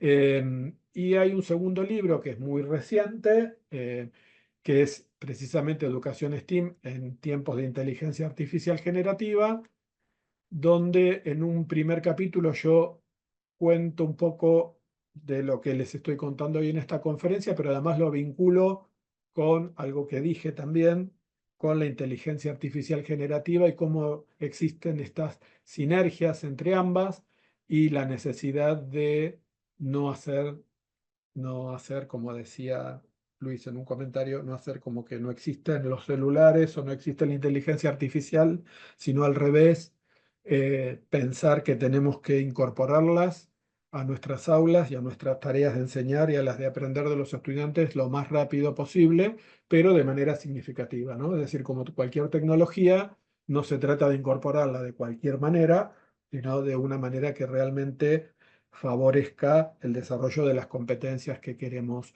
desarrollar.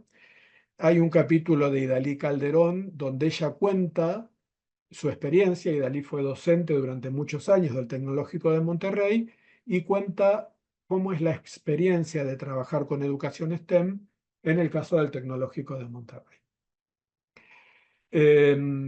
Finalmente, les quería mostrar esto que les comenté, cómo en Latinoamérica el tema de educación STEM y la necesidad de incorporarla en nuestras aulas es cotidiano y real. Hay una red latinoamericana, hay permanentemente webinars sobre cómo pensar, repensar nuestra tarea docente alrededor de, el enfoque STEAM. Eh, Basta poner en internet educación STEAM para encontrar esto. Quería mostrarles, hay una red de decanos y decanas de educación de universidades latinoamericanas. Esto es de una red al estilo de Confedi, pero en este caso son decanas de facultades, decanos y decanas de facultades de educación, de ciencias de la educación. Y quería mostrarles que ellos, en sus ejes temáticos, en lo que ellos están poniendo la mirada, 2023-2024, está precisamente también la educación STEAM y la relación con los ODS y demás. O sea que es algo que está en la agenda de toda Latinoamérica respecto de la mirada de cómo debería ser la enseñanza de las ciencias, lo que nosotros llamamos ciencias básicas, en cualquier carrera, no solo en ingeniería. Esta es otra página, esta es europea, ahí hay una cantidad de recursos enormes, algunos son para, obviamente, de todos los niveles, primaria, secundaria, superior. También quería mostrarles que esto está en el centro de las miradas en Europa. Hay dos libros que también son de acceso gratuito, de Renato Perti. Esto es de mucha circulación y de mucha lectura y de mucha difusión en toda Latinoamérica. Esto el currículo en modo transformación y la educación en tiempos de repienso planetario. Los recomiendo mucho estos dos libros también para replantearnos nuestro enfoque. Fíjense quiénes patrocinan estos libros, ¿no? Finalmente, solo ponernos manos a la obra. Ponernos manos a la obra es de a poco, como les decía, con experiencias acotadas, en periodos breves de tiempo, siempre la primera vez algo de menos ambicioso y cada año tratar de que eso se complejice y de ponernos más pretenciosos en lo que queremos lograr, pero tener la paciencia de hacerlo, pero en algún momento hay que hay que dar el puntapié inicial y ese puntapié inicial hoy, en 2019 hubiese dicho otra cosa, hoy no puede desconocer la presencia, la existencia de la inteligencia artificial y necesariamente la tiene que incorporar. Finalmente, una frase de Piaget, que siempre viene bien recordar, El objetivo principal de la educación es formar personas capaces de hacer cosas nuevas y no simplemente repetir lo que otras generaciones hicieron. Finalmente, agradecerles a todos por su participación y su atención. Muchas gracias, Mario. Excelente. Muy completa. Estábamos comentando en el chat que muchas de las preguntas que se habían surgido para hacerse fueron respondidas durante la misma presentación. Así que muchas gracias. Tenemos algunas preguntas para compartir. Para Mario. ¿Cómo se gestionan institucionalmente estas actividades de modelización? Bien, creo entender a dónde va la pregunta y la verdad que es una tarea bastante ardua porque nosotros para hacer estos proyectos que generalmente los desarrollamos hacia fin de año, sea que sea en primer año, en segundo o que sea en todo el periodo de las materias básicas, comenzamos a principio de año en un trabajo en equipo con los jefes de las cátedras involucradas, primero a pensar cuál es esa pregunta o ese problema que les vamos a plantear. Eso nos lleva un buen rato, encontrar ese problema, esa pregunta, esa experiencia, después diseñar esa experiencia que se hace en el laboratorio. Primero van los docentes a hacer la experiencia, obviamente, la hacen ellos primero, la actividad. Después tenemos que armar los grupos de estudiantes tienen que ir al laboratorio, presenciar la experiencia, tomar los datos. Después de eso viene todo el periodo de trabajo dentro de cada cátedra, donde ellos van elaborando los informes y tienen su tutor que los va orientando y van consultando con el tutor y con sus profesores de las diferentes materias.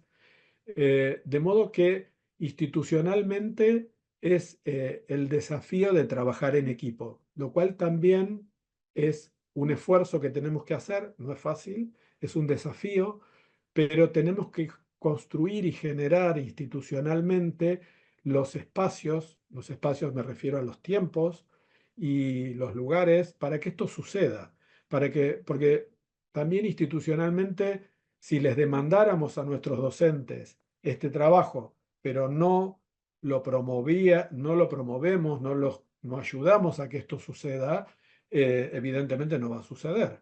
Es decir, es una tarea que lleva mucho tiempo de preparación para que después, en un tiempo muy breve, se realice la experiencia, los estudiantes asistan, en nuestro caso es al laboratorio de física, para presenciar esa experiencia y tomar los datos. Y después, bueno, la tarea de la tutoría, la tarea del acompañamiento y la presentación del informe, que en este caso nosotros generamos un aula virtual donde ellos suben el informe en PDF y suben un video donde hacen entre comillas, la defensa, la discusión. Una cosa que solemos plantearnos muchas veces es cuál es el tiempo y el espacio para hacer este tipo de experiencias. Y muchas de este trabajo sucede fuera del aula. Y esta también es un desafío. Eh, Al principio nos costaba más, ahora nos cuesta un poco menos. Pero mucho de esto, tanto para los estudiantes como para los docentes, sucede fuera del aula, porque la tutoría se realiza en un aula virtual, se realiza por Zoom, se realiza a veces en forma presencial, y eso tiene que estar disponible los estudiantes y tiene que estar disponible el docente. Dicho en resumiendo un poco, el rol de la institución es fundamental en apoyar este tipo de actividades y en mi rol de director del departamento en apoyar y acompañar a los docentes, primero en el desarrollo de la actividad, la implementación de la actividad y finalmente en la evaluación de la actividad, ¿no? Nosotros en el contrato pedagógico a principio de año ponemos que la entrega de este informe y su defensa es requisito para la regularidad de la materia. Es decir, nuestros estudiantes no regularizan la materia aunque hayan aprobado todos los parciales si no entregan este informe. Es decir, el trabajo multidisciplinario en este proyecto y la integración de los diferentes es obligatorio, no es optativo. Y eso lo declaramos en nuestras planificaciones, las aprueba el Consejo Departamental, las aprueba el Consejo Directivo y se las publicamos el primer día de clases, de modo que ellos desde el primer día de clases saben que van a tener que hacer este tipo de trabajo, saben que van a tener que elaborar un informe, saben que lo van a tener que defender y subir un video al aula virtual. Bien, es, digamos, como queda como parte de las obligaciones curriculares del estudiante en la o las asignaturas que intervienen en este trabajo coordinado.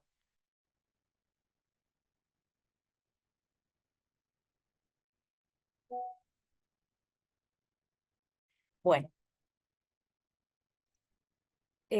hay una segunda pregunta. ¿M? Eh, ¿Qué estrategias nos pueden recomendar para que se pueda hacer un impulso institucional? Patricia, tengo mala conectividad y no escuché tu último Ah, comentario o pregunta, perdón. o a lo mejor soy yo la de la mala conectividad. Voy a bajar el video por las dudas. Y yo saqué el video también para También, ver si bien. eso ayuda. Bueno, ¿ahí se escucha mejor? Creo que sí, a ver, no escuché tu última reflexión. Que hay una pregunta relacionada con qué estrategias nos pueden recomendar para que se pueda impulsar institucionalmente estas actividades académicas y que cumplan el criterio de ser multidisciplinares y basados en problemáticas reales. Sí, bueno, creo que lo respondí recién, ¿no? Es decir, nosotros como Departamento de Materias Básicas lo que hicimos en algún momento fue que el Consejo de Materias Básicas, en nuestro caso, decidió que estas actividades eran relevantes y necesarias.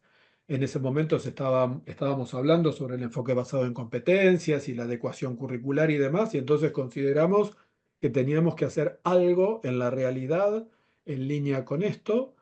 Lo aprobó el Consejo Departamental, se informó al Consejo Directivo y a partir de allí empezamos a hacer el trabajo intradepartamental de eh, concientización. Como decía, esto es un trabajo que yo lo cuento así, parece tan fácil, pero lo empezamos a hacer en el 18 para implementarlo en el 19. El primer año no fue tan fácil como lo estoy contando, tuvimos algunas resistencias, dificultades no institucionales, ¿no? De las propias, a veces, del propio equipo docente, de los estudiantes también, porque claramente hay que convencer a los estudiantes de que esto es importante para su formación y para el desarrollo de competencias para un futuro ingeniero. Eso lo fuimos haciendo de a poco y paulatinamente y lo fuimos mejorando.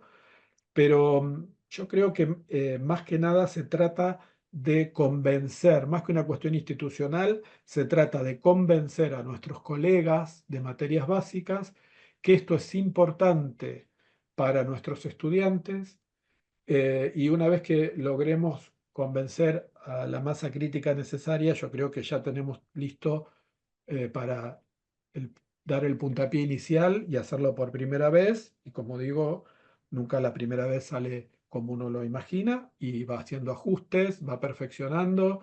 La primera vez que lo hicimos, eh, no teníamos tutores para los equipos, es decir, los profesores iban interactuando con los equipos de una manera un poco así al azar. Después nos dimos cuenta que necesitábamos que cada equipo tuviera un tutor más allá de que interactuara con sus profesores para que este tutor hiciera un acompañamiento motivacional y demás. Digo, el proceso es muy largo y tendría que estar horas hablando para contarlo en detalle, pero hay que animarse a empezar. Y para empezar, lo que es necesario es convencer a los colegas que esta forma de trabajo es valiosa y que es valiosa para nuestros estudiantes.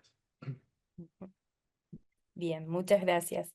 En el chat hay también una pregunta. Dice, en la experiencia que se ha mencionado, la presentación del trabajo es requisito para la regularidad, pero además, ¿se le asigna alguna calificación o solo se califica como entregado o no entregado?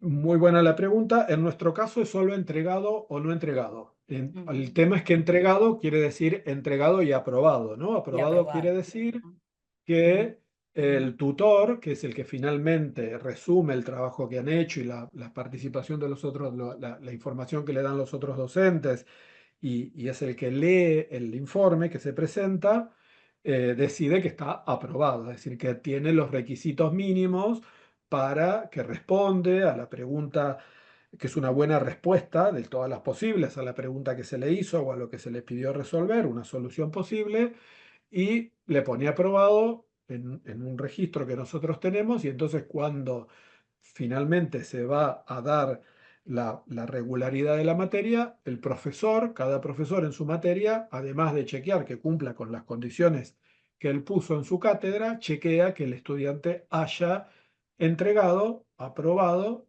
STP. No, no le ponemos nota. Ujú. Ok, de acuerdo. Después también hay una pregunta para Luis. Eh, ¿Cómo se administran las tensiones entre las siguientes dos afirmaciones? Para la formación de estudiantes y futuros profesionales críticos necesitamos una sólida formación en ciencias básicas con la posibilidad de las nuevas herramientas tecnológicas. Pareciera que no hace falta profundizar tanto en el estudio de las ciencias básicas.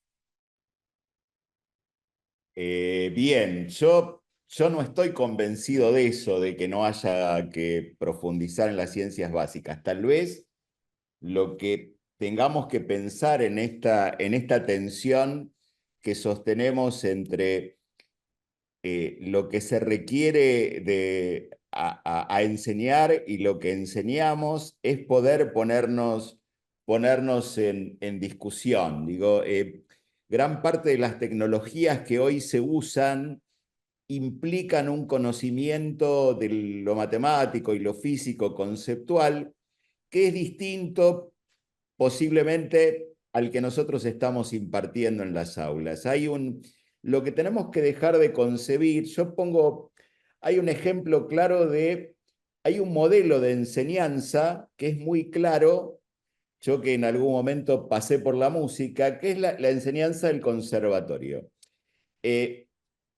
Existe la música antigua y desde que empieza, que podemos referir a la música antigua, hay un montón de estilos musicales que han ido pasando y cada nueva generación reinventa nuevos estilos musicales. Para ser un músico, uno debería conocer todos esos estilos musicales en el aprendizaje de la música sin abandonar ninguno de ellos, ¿sí? Nosotros sostenemos esa estructura en la cual creemos que si tenemos que incorporar nuevos conocimientos para trabajar y por demanda de las nuevas tecnologías, nos cuesta mucho trabajo abandonar otras prácticas que estábamos teniendo y poner en discusión si esas prácticas son útiles o no. Yo no creo que haya que dejar de lado un estudio de una algoritmia. La algoritmia no la podemos dejar de lado. Lo que sí es necesario discutir hoy es cuál es la algoritmia necesaria para hacer un tránsito en un aprendizaje de la matemática, de la física y de la química hoy, ¿sí? Y esto es central poder llegar a discutir. Nadie duda que un estudiante, que un ingeniero necesita conocimientos de química y que necesita al ver una expresión química escrita, no necesitaría ir a la inteligencia artificial para saber si eso es un ácido o no es un ácido.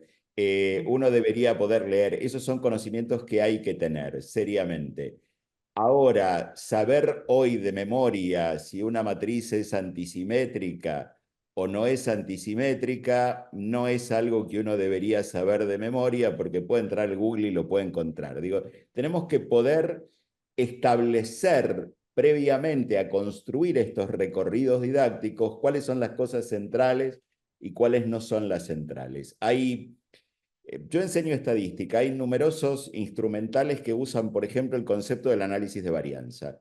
Y el análisis de varianza es un contenido que muchas veces se recorre recién en los posgrados. Si nosotros pudiéramos estructurar y enseñar lo que realmente es necesario saber de una teoría de probabilidades y hacer un recorrido distinto, podríamos enseñar otras cosas que nos quedan afuera y que antes no enseñábamos porque para poder enseñar algo había que poder justificar matemáticamente cada uno de esos conceptos.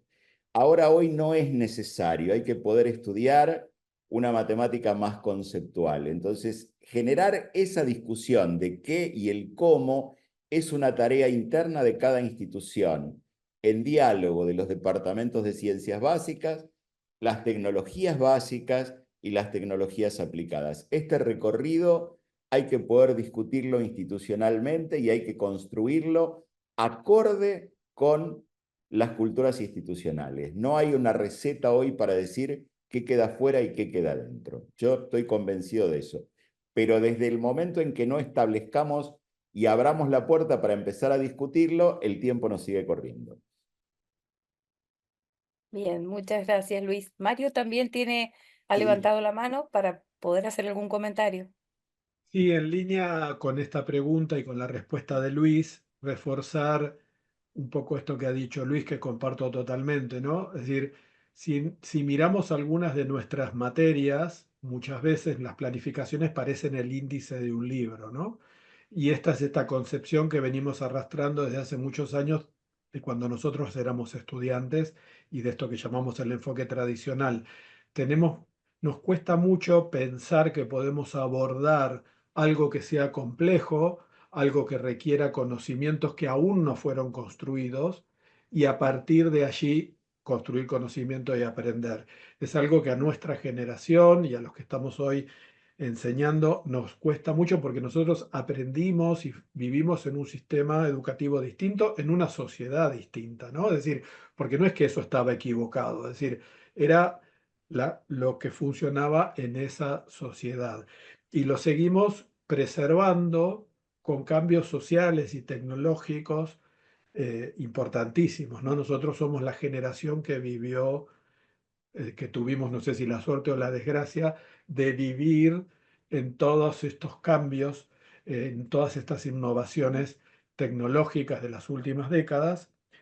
Y, y básicamente tenemos que tratar de dejar de, quiero decirlo así telegráficamente, que nuestras materias se parezcan al índice de un libro para que comiencen a parecerse a un taller donde se resuelven, se responden preguntas y problemas. Hay algo, hoy citó Luisa Chevalar, la teoría antropológica de lo didáctico dice... algo que es muy importante, y es que nosotros estamos acostumbrados a enseñar respuestas y en realidad deberíamos ser promotores de preguntas, porque cuando yo en el pizarrón escribo teorema del valor medio, estoy enseñando una respuesta a una pregunta que nunca se hizo. Es decir, y la gente aprende cuando se hace preguntas. Todos aprendimos en nuestra vida frente a la necesidad de respondernos a alguna pregunta, sea escolar o vital, ¿no? Entonces, si nosotros siempre le estamos presentando respuestas a los estudiantes y no estamos trabajando con preguntas, esto va a dificultarnos siempre con estas generaciones que tienen una forma de aprender y una forma de actuar, como bien dijo Luis al principio de su exposición, ¿no? No son ni obedientes ni disciplinados, es decir, no son nosotros hoy, es otra generación con otra forma de ver la vida, con otros intereses.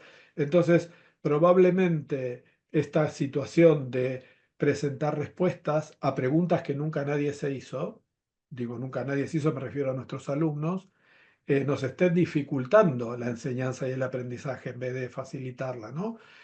Quizás cuando yo creo, estoy convencido que cuando nos animemos a dejar de presentar respuestas y empecemos a debatir preguntas con nuestros estudiantes, las cosas van a cambiar. Mientras tanto, vamos a sentir con estas nuevas generaciones siempre eso que vivimos como una resistencia, como una carencia, que para mí no es tal. Comparto lo que dijo José Luis totalmente. Es decir, nosotros vemos carencias, falencias, debilidades, obstáculos con las nuevas generaciones porque me parece que no estamos interpretando muchas veces la forma que estas nuevas generaciones tienen de entender primero su proyecto de vida, primero su proyecto de vida, y después qué quiere decir estar en una universidad y aprender, ¿no? Nada más. Bien, muchas gracias, Mario. Mauro, que es secretario de la Comisión de Enseñanza, tiene levantada la mano si quiere hacer Gracias, un Patricia. aporte. Saludar la presentación tanto de Luis como de Mario y coincidí fuertemente con esto último que planteó Mario de la importancia de enseñarle a hacer preguntas a los estudiantes. No es nada nuevo, pero no deja de ser sumamente importante que lo pongamos arriba de la mesa, más aún en los tiempos actuales donde incluso, por ejemplo, con las herramientas de inteligencia artificial, la clave para que los estudiantes le puedan sacar el jugo a la misma, que termina analizando en muchos casos el lenguaje natural, es saber hacer las preguntas. Haciendo las preguntas correctas, le sacan el jugo como para poder aprovechar esa herramienta mucho más. Y a mí en mi caso particular, dando clase en primer año, lo que me sucede muchas veces es que no terminan interpretando o usando correctamente dichas herramientas porque no saben preguntar, y para poder preguntar justamente tienen que tener un criterio crítico acerca de lo que están estudiando. Así que bueno, acompaño a Mario con esa reflexión. Ujú. Bien, muchas gracias. Ahí Pablo Cola ha levantado la mano. No sé si querés escribir la pregunta en el chat o la querés decir verbalmente. Eh, sí, no llegué a escribir en el chat. ¿La Bueno, puedo decir verbalmente? O sí, sea, sí. en Ujú. realidad, primero agradecer tanto a Luis como a Mario toda la conferencia, que es súper interesante. Y digamos, en la tarea de hacerse preguntas, digamos, lo que siento por mi propia experiencia de trabajar con los estudiantes es que a veces es difícil que ellos se hagan preguntas, como que son, digamos, ¿cómo se logra que ellos se hagan preguntas? Yo conozco la tarea de Dan Meyer, que es un profesor de secundario estadounidense, que genera videos con la idea de que los estudiantes hagan sus propias preguntas, ¿no? Y les pone situaciones, pero digo, ¿qué podemos hacer para que fomentar o, digamos, lograr que los estudiantes hagan sus propias preguntas en vez de darle las nuestras, que a lo mejor no son las suyas, ¿no?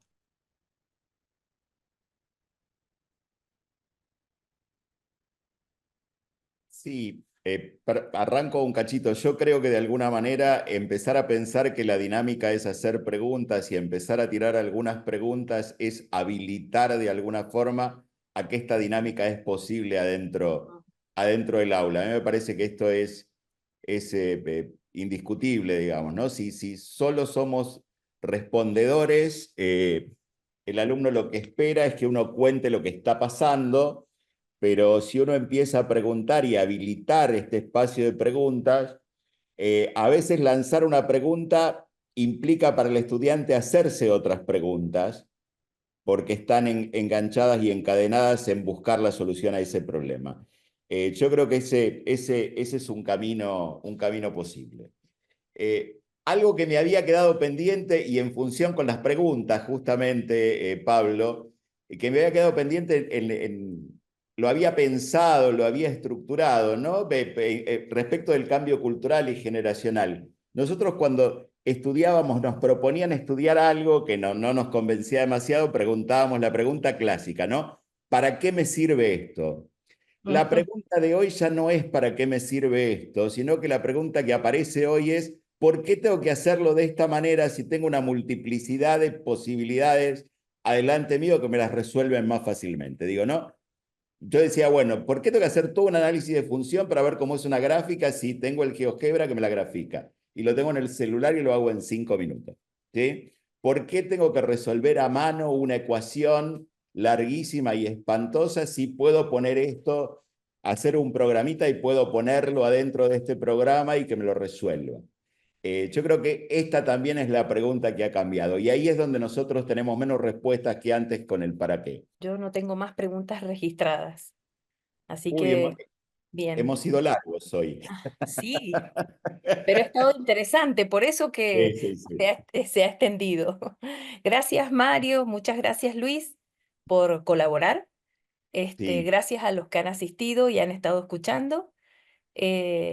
Y bueno, muchas gracias por los lindos comentarios en el chat. Así que eh, Confedi siempre trata de organizar estos eventos para que sean productivos para la enseñanza de la ingeniería. Así que muchas gracias. Sí, una sola cosita, Muchas a una gracias a pregunta de todos. último momento. Todos estos trabajos, todas estas presentaciones se cuelgan en el canal de YouTube De Confedi. de Confedi, previa edición, para ponerlo en forma y ponerle los zócalos y esas cuestiones, pero no más de un mes se tarda en que esto esté colgado a disposición de todos, que pueda servir como un insumo de trabajo para nosotros como gestores de alguna manera institucionales, ponerlo a disposición de nuestras Ujú. instituciones. Muchas gracias. Gracias. Gracias, muchas Adiós. gracias a todos. Saludos.